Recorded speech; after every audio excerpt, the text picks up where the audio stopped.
দিয়ে আপনারা দেখাচ্ছেন যে খাল পরিষ্কার করছেন, কিন্তু আবার অন্যদিক দিয়ে আপনার নদীকে মেরে ফেলছে। এই নদী বাঁচানোর দায়িত্ব তো আমাদের সবার। ফুলজোড়া এবং করতোয়া নদী বাঁচানোর জন্য কিন্তু দীর্ঘদিন ধরে, এই যে কয়েকদিন আগে থেকে আমি দেখতে পাচ্ছি ফয়সাল ভাই সহ রুকু এবং সোহানুর ভাইসি আমরা অনেকদিন থেকে দাঁড়াচ্ছে, কিন্তু যেভাবে মিডিয়া কভারেজ থাকার কথা, যে ফুটেজ গুলো থাকার কথা, সেগুলো কিন্তু আমরা দেখতে পাচ্ছি না।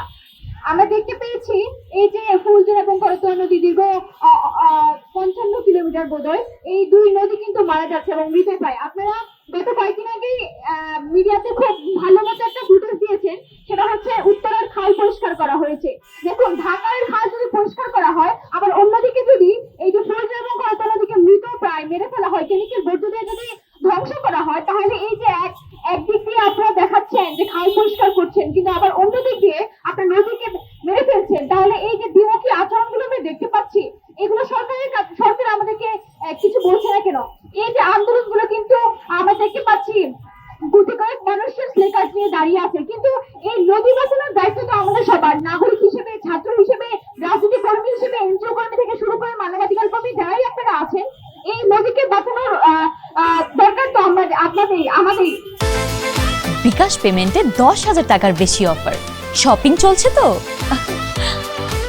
দেখুন, আমরা ছোটবেলা থেকে যারা বড় হয়েছে, আমরা কিন্তু গ্রামে যারা বড় হয়েছি, নদীকে আমরা মা হিসেবে আমরা নিজেরাই তো সম্বোধন করে আসছি। নদীর পানিতে আমরা যেরকম একটা শৈশবের খুব গুরুত্বপূর্ণ সময় কাটিয়ে আসছি, সেগুলো কিন্তু এখন ন্যায় হয়ে গিয়েছে।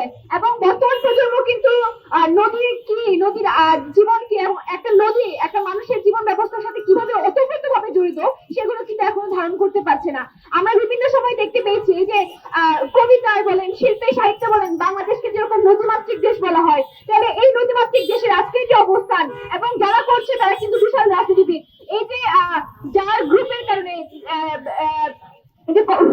করতোয়া নদী একজন সংসদ সদস্যর মালিকানাধীন প্রতিষ্ঠান থেকে কিন্তু বর্জ্যগুলো, এই কেমিক্যালের বর্জ্যগুলো নদীকে দূষণ করে ফেলছে। তাহলে এই যে সরকারের মানুষজন, যে সরকার রাষ্ট্র চালাচ্ছে, সেই সরকারের মানুষ শুধু দেখি নদীকে ধ্বংস করে ফেলছে, নদীকে মৃত্যুর মুখে ঠেলে নিয়ে যাচ্ছে, তাহলে বাকি মানুষজন আসলে করবেটা কি? আমি ডাকসুর পক্ষ থেকে এই যে আন্দোলনটা চলছে, ফুলজোড়া এবং করতোয়া নদীকে বাঁচানোর যে আন্দোলন, এই আন্দোলনের সাথে একাত্মতা প্রকাশ করছি।